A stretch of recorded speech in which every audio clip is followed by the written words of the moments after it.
சரணம் திருவடிச்சரணம். ஆக்கமும் ஆன்மீகமும் ஒரு அற்புதமான தொழில் நேர்களே. நேர்களே, ஒரு குட்டி கதை பார்ப்போம்.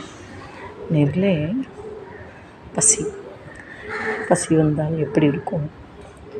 நிறைய ஃபுட்டு இருக்கிறவங்க ஐயோ வேஸ்ட் ஆகுதுன்னு நினைக்காம கொஞ்சம் இல்லாதவங்களுக்கு அங்கே போய் கொடுத்து பாருங்கள்.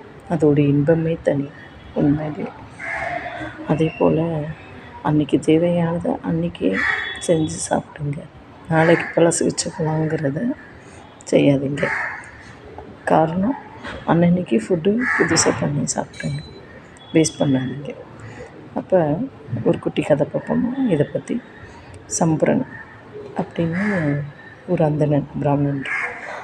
அவர் வேதம், யாகம், இப்படி பஞ்சாங்கம் இதெல்லாம் பார்த்துட்டு அதில் வரதை வச்சு அன்னதானம் பண்ணி தான் குடும்பத்தை பார்த்துட்டு வந்தார். அந்த சம்புரன் என்ன பண்ணுறாருன்னா, ரொம்ப அன்னதானம் பண்ணுவார். வேஸ்ட் பண்ணாமல் சிரிச்ச முகமாக பண்ணிகிட்டு இருந்தார். இந்த பிராமணன் அவர் என்ன இப்படியே எல்லா பற்றிட்டையும் நல்ல பேர் வாங்கிடுறார். அப்போ இதை கண்ட நம்ம பெருமாள் என்ன செய்கிறார், மாறு வேடமாக சிங்கத்தோட வர்றார். எனக்கு ரொம்ப பசிக்குது அப்படிங்கிற. அப்போ இருக்கிறத கொடுக்குறார், சாப்பிட வைக்கிறார். எனக்கு காணலை இன்னும் பசி அப்படிங்கிறார். திருப்பி மனைவியை பண்ண சொல்லி திருப்பி கொடுக்குறார். திருப்பி ரொம்ப பசியும் பால் பழம் எல்லாம் கொடுக்குறார்.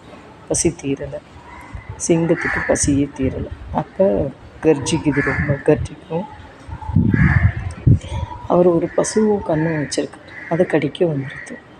அப்போ காலில் விழுகிறார்.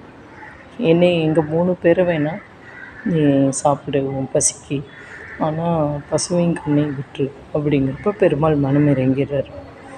தான் உயிரையே கொடுக்கவும் யாராவது பெருமாள் சும்மா இருப்பாரா? அப்போ பெருமாள் மனம் இறங்கி விட்டுறார். அப்போ இருக்கிறதுலே நம்ம கர்ம வினை தீரணும் அப்படின்னா தன் உயிரை கொடுக்கறது, அன்னதானம் பண்ணுறது, நல்லது 4 பேருக்கு செய்கிறது, இதுதான் பெருமாள் மனமிறங்கக்கூடிய ஒரு நிகழ்ச்சி கண்டிப்பாக. அப்போ இந்த பிறவியில் சிபி சக்கரவர்த்தி ஒரு புறாக்காக தியாகம் செய்கிறவர். தியாகம் செய்து மகாவிஷ்ணு அருளால் பரமபதம் அடைந்தவர். ஒரு பிறவியில் சம்புரனாக இருந்தவர். ஆக பெருமாளுக்கு நம்ம கர்மவினை தீரணும் அப்படின்னா இருக்கிறதுலே ஒரு நல்ல சக்தி என்னன்னா அன்னதானம் தான். இந்த அன்னதானம் எவ்வளோக்கு எவ்வளோ நம்ம பண்ணுறோமோ, நல்ல ஒரு கோவிலுக்கு போனால் நம்ம பேருக்கு அர்ச்சனை பண்ணுறதோட நம்ம பெருமாளுக்கு செய்கிறப்போ ஒரு நிறைய பேருக்கு கொடுக்கலாம், பிரசாதமாக கொடுக்கலாம். அதே போல் அநாத ஆசிரமத்துக்கு கொடுக்கலாம், முதியோர் இல்லத்தில் கொடுக்கலாம்.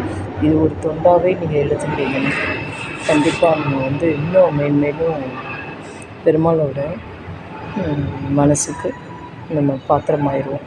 கண்டிப்பாக நேர்களே, எப்படி இந்த சம்புரன் தன் மனைவி, மகள், எங்கள் 3 பேரையும் நீ உயிரை எடுத்துக்கோ, ஆனால் சுவையும் கண்ணையும் எடுத்துக்காத அப்படின்னு எப்படி வர்றார் பாருங்கள். அதுதான் கண்டிப்பாக அவர் போல் நம்மளும் இருப்போமா? நமஸ்காரம்.